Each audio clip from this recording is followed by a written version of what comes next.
ever felt guilty for just feeling okay? Welcome to Finland, the 2026 world capital of Happychondria. It's when your country is #1 in happiness, but you just want to lie face down in the snow. Here, happiness isn't joy, it's a scheduled absence of pain. Nordic happiness is the triumph of safety over every other emotion. We are dissecting this paradise like a cheap IKEA cabinet. Ready to learn the price of free healthcare and eternal peace? Spoiler, it's measured in tax percentages in milligrams of escitalopram. Let's dive into the most polite dystopia of our time. And don't forget your reflective vest. That's how things are done here.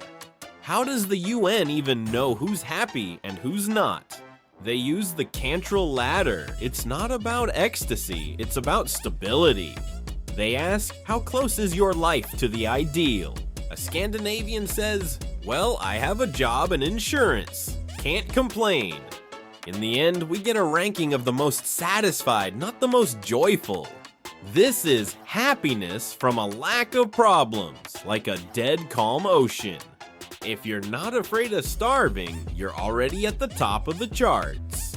Admit it, the bar for happiness here is set quite pragmatically. But what happens when you reach the top of that ladder? You start to panic because you're still sad.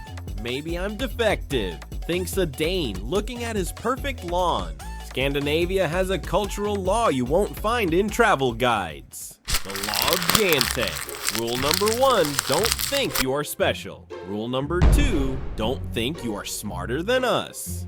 Rule number 3, don't think you are interesting to us. Harsh, right? This is a society of total mathematical averages. They have a word for it, lagom. Not too much, not too little. Perfectly in the middle, perfectly boring. Buy a bright car, and neighbors will politely stop saying hello. To stand out is to betray the collective. You ask, what about success? Success here must be quiet. God forbid anyone feels inferior to you.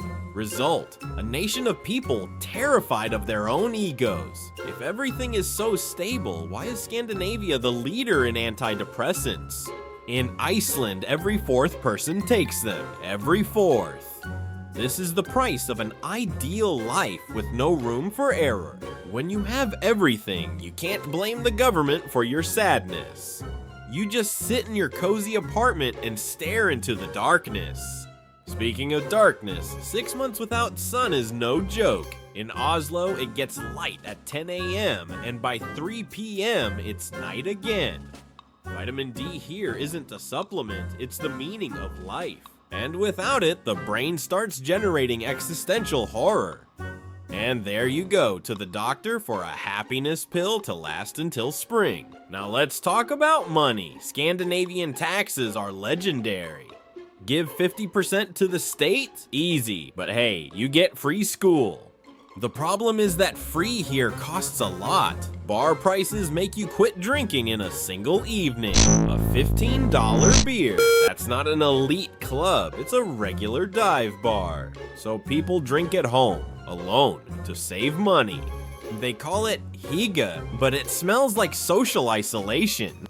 You live in the richest country, but can't afford an extra cup of coffee.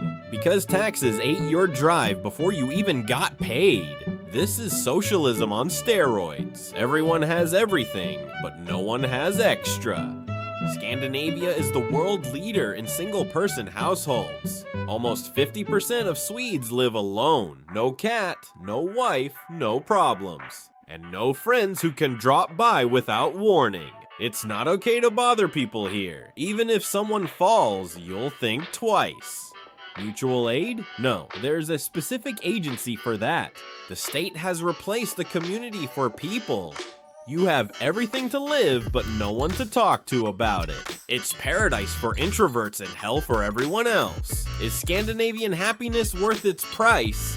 If you want to be sure that in 2050 you'll have free soup, then pack your bags and learn Swedish.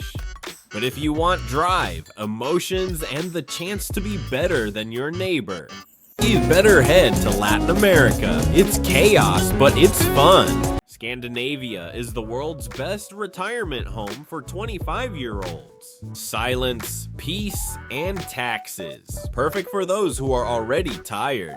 What will you choose, a fun hell or a boring paradise? Like the video if you've started saving for a beer in Oslo, and subscribe.